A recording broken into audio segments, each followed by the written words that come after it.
Bienvenue dans Amour et tout se connaît, un espace des rappels, des reconnexions. Ici, on se souvient que l'amour n'est pas quelque chose qu'on cherche à l'extérieur, mais c'est que nous sommes au plus profond de nous. À travers chaque épisode, on explore comment nos blessures, nos peurs et nos conditionnements peuvent se transformer en porte d'entrée vers un amour plus libre, plus conscient, plus présent. Car guérir, c'est simplement réapprendre à ouvrir notre cœur à soi, à l'autre, à la vie. Hello et bienvenue dans ce nouvel épisode de podcast. Aujourd'hui, on va parler de quelque chose que ça va faire un grand déclic pour beaucoup. C'était un grand déclic pour moi. Euh, j'ai découvert des choses très, très intéressantes sur la dynamique homme et femme et aujourd'hui, je vais en aborder une en particulier. Et je vais essayer de répondre du coup à cette question. Et si ton énergie l'empêchait d'être lui-même et de t'aimer comme toi, tu voudrais? Donc, c'est parti. La question ici à se poser est la suivante. Et si ce que tu crois être un manque d'amour chez lui était en réalité une réaction à ton énergie invisible? Donc, encore une fois, ce n'est pas une faute, mais c'est plutôt une invitation à voir autrement. Tu n'es pas coupable. C'est pas toi qui fais quelque chose de mal. C'est une réaction très inconsciente, très habituelle depuis l'enfance, qui est là, qui émerge et involontairement, pardon. Quelque part, ça s'exprime dans notre relation de couple parce que la relation de couple est là où euh, on projette le plus, en fait, toutes nos conditionnements, nos attachements, nos illusions et ce qui représente, ce qui est le plus proche à la première relation importante de notre vie, qui est la relation avec nos parents. Donc, inévitablement, ça sort. Et malheureusement, notre partenaire le ressent. Et quand notre partenaire le ressent, le fait réagir aussi, et sa réaction va créer un déclencheur, encore une fois chez nous, et ça va créer un cycle qui ne termine jamais. Donc, encore une fois, ce n'est pas ta faute. Je veux vraiment que tu vois que c'est une partie en toi très, très ancienne, très involontaire, très habituelle. Donc, pourquoi est-ce que je vais faire cet épisode? Parce que ça va parler à tellement de personnes, et oui, surtout à des femmes, mais pas que.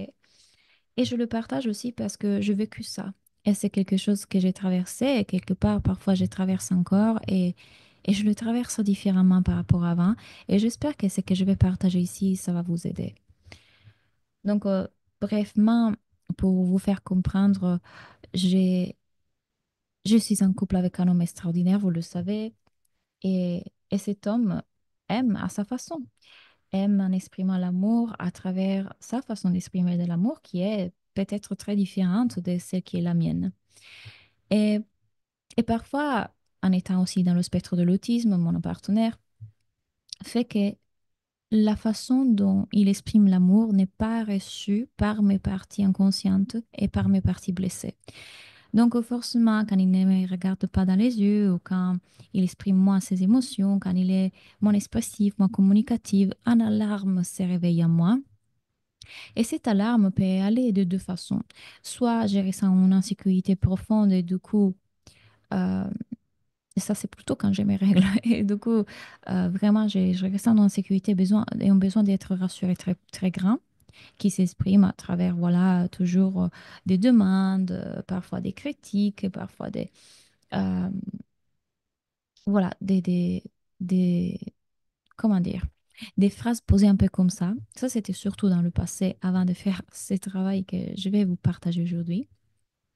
Ou alors, l'autre façon dont il peut aller, cette partie qui ne se sent pas aimée de cette façon-là, qui ne sent pas recevoir ce qu'il voudrait, la joie, l'expressivité, la communication, va créer du rejet, va créer du dégoût, va créer tout un tas de critiques envers mon partenaire. Donc, ce sont deux parties qui s'expriment en nous. Une qui va nous protéger et va à l'attaque, en guerre et qui va vouloir éloigner l'autre. Et l'autre qui est hyper insécure, délicate et fragile, qui du coup a besoin complètement d'être rassurée par l'autre. Bienvenue, ici on est en train de parler d'un style d'attachement désorganisé. Certains d'entre vous vont se reconnaître complètement dans ce que je suis en train de dire, donc ils vont se dire, ah, c'est tellement moi, je fais exactement ça. Et observez, ça va changer selon la période de vos règles. Et d'autres vont se dire, ah, moi, je suis plutôt celle qui va rejeter, piquer, euh, créer des conflits ou alors l'éviter, m'enfermer en moi-même. Ou d'autres vont dire, ah, moi, ça me met tellement d'anxiété, je commence à essayer à vouloir être rassurée. Je lui pose des questions du type, tu me trouves belle? Est-ce que tu es en train de parler à cette fille encore de ton lycée? Je sais pas, j'invente. Donc, ça dépend. On peut avoir différents styles d'attachement et je vais tous les aborder dans mes programmes. Donc, il y a un programme qui va sortir. Bah, il est déjà là, vous pouvez déjà vous inscrire, mais et on va le commencer en juin, qui s'appelle en danse, la danse du couple, donc la danse consciente du couple, aimer sans abandonner, qui va vous aider à être en couple avec un partenaire qui est, et ça c'est les hommes en général, hein, qui est moins expressif, qui communique pas trop, qui ne vous aime pas comme vous aimeriez être aimé, mais à la fois vous savez que c'est un homme qui vous aime et qui est bienveillant et qui vous respecte, mais pourtant ça vous envoie tellement en réaction et vous ne savez plus quoi faire avec ces réactions-là. Eh bien, je vais vous aider dans le programme justement à voir la dynamique comme femme, à comprendre comment comment on danse ensemble, à changer ces danses dans l'énergie, à devenir magnétique par vous-même sans demander à l'autre de vous donner cette joie et cet amour et cette connexion.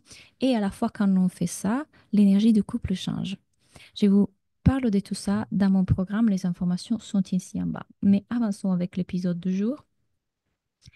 Donc, encore une fois, ce qu'on croit souvent, c'est on pense. Il ne me regarde pas dans les yeux, il ne parle pas, il ne me désire plus.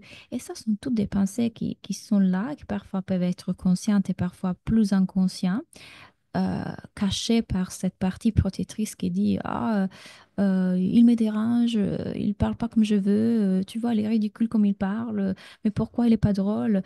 Ça peut être caché par cette partie critique, mais en réalité, derrière, la blessure est toujours ils ne connectent pas avec moi, on ne connecte pas. J'ai besoin de cette connexion pour me sentir vivante. J'ai besoin de cette connexion pour me sentir en sécurité. Et finalement, on en arrive à il n'aime pas comme je veux. Est-ce que c'est la bonne personne? Est-ce que je devrais partir? Du coup, on n'est pas compatible. Et voilà le talk de couple qui s'infiltre. Mais on ne se rend pas compte que ça, c'est notre énergie qui est en jeu. Parfois, le fait que l'autre soit plus froid, plus distant, plus évitant, c'est le résultat de notre énergie, mesdames. Oui, je parle surtout aux femmes ici. Parce que qu'est-ce que lui ressent? Quand une femme est tendue, en attente, dans le besoin d'être rassurée, dans le besoin qu'on lui preuve quelque chose, un homme évitant ou sensible se ferme. Souvent, les hommes se ferment. Et puisque les hommes n'ont pas été invités à être en contact avec leurs émotions comme nous, les femmes, ils vont se fermer. Mais je vais parler de cette dynamique et de ce cycle qui se crée entre hommes et femmes plus en profondeur dans le programme. On le verra vraiment bien en profondeur. Donc imaginez si quelqu'un est tout le temps en train de vous dire, je veux que tu sois plus comme ça, plus comme ça, plus comme ça. Qu'est-ce qui s'y cache derrière? Quelle est la blessure en nous qui est touchée, qui est réveillée quand quelqu'un nous dit qu'on doit tout le temps être différent de ce qu'on est? Encore une fois, la blessure cachée de l'homme et la blessure cachée de la femme, je l'aborde dans le programme, mais imaginez qu'est-ce que ça veut dire. Tout le temps avoir des critiques, tout le temps ressentir que c'est jamais assez. Donc, comment on s'en sort de ça? Parce que eux ne veulent pas non plus se fermer. Ils ne veulent pas, je vous assure, ne veulent pas. Mais ça les envoie en réaction eux aussi, comme nous, on a cette réaction de peur, insécurité, eux aussi. Donc, c'est qu'on peut observer en toi. Tu veux qu'il t'ouvre, qu'il s'ouvre. Mais es-tu ouverte à ce qu'il est vraiment, même quand il est silencieux? Je répète, tu veux qu'il t'ouvre, mais es-tu ouverte à ce qu'il est vraiment, même quand il est silencieux, même quand il n'est pas ce que tu veux, même quand il ne communique pas comme ça, même quand il veut aller dans sa grotte, même quand il est moins expressif? Comment on peut leur demander de s'ouvrir Quand on leur demande de s'ouvrir, oui, mais de cette façon-là, de l'autre façon, non. Oui, tu peux être toi-même libre et ce que tu veux, mais selon mes conditions. On ne peut pas vraiment être libre de s'exprimer comme ça, n'est-ce pas? Est-ce que tu ressens une main intérieure qui ne répond pas comme tu espères? Ça, classique. La classique chose que j'avais vraiment ça. À chaque fois que j'ai commencé à converser avec mon partenaire, je sentais déjà une anxiété en moi monter. Et c'était l'anxiété de ressentir l'anxiété. L'anxiété qui ne me répond pas de cette façon-là, qui ne me regarde pas, que la conversation n'aille pas dans ce sens-là. Et donc, j'étais déjà contractée. J'étais déjà dans l'attente. Et devinez quoi? Ça se ressent chez l'autre. Vous savez que ils ont prouvé scientifiquement qu'on peut ressentir la sudeur, les ressentir avec l'odorat, la sueur de l'autre. Et si l'autre est en train de suer de l'adrénaline, parce qu'il y a différents hormones quand on transpire, n'est-ce pas? Donc si on transpire parce qu'on a peur, on transpire en certaines odeurs. Et si on transpire parce qu'on est juste en train de courir, c'est une autre odeur. Et bien vous savez que quand on est stressé, du coup on a l'adrénaline, notre transpiration a une odeur différente et que les autres la peuvent ressentir différemment. Donc notre système nerveux, notre cerveau la détecte et ça lui envoie un message. Ça lui dit, ah, alarme, là, il y a quelque chose qui ne va pas. Donc, ils vont réagir à nous par conséquence. Et ici, je ne suis pas du tout en train de dire que tout le travail devrait être fait par la femme, mais je suis en train de vous dire qu'il y a une bonne partie des responsabilités en nous aussi, quand nous, on commence à regarder que ce n'est pas l'autre, ce n'est pas l'autre, et que ça n'a jamais rien eu à voir à l'autre. L'autre fera. Et bien sûr, il a ces trucs à, à guérir, notamment encore une fois les hommes, leur capacité expressive, leur vulnérabilité, leur connexion avec leurs émotions. Mais ça ne viendra pas si nous, on les force. Et nous, donc, on doit prendre notre responsabilité de faire notre partie du travail pour aller vraiment guérir et ressentir cette émotion de peur profonde qui est derrière et guérir la blessure collective derrière liée à la femme, dont je vous parle dans le programme encore une fois. Donc, quand tu sens cette fermeture chez lui, ok? Qu'est-ce que tu ressens? Quand tu sens qu'il se ferme, qu'est-ce que tu ressens?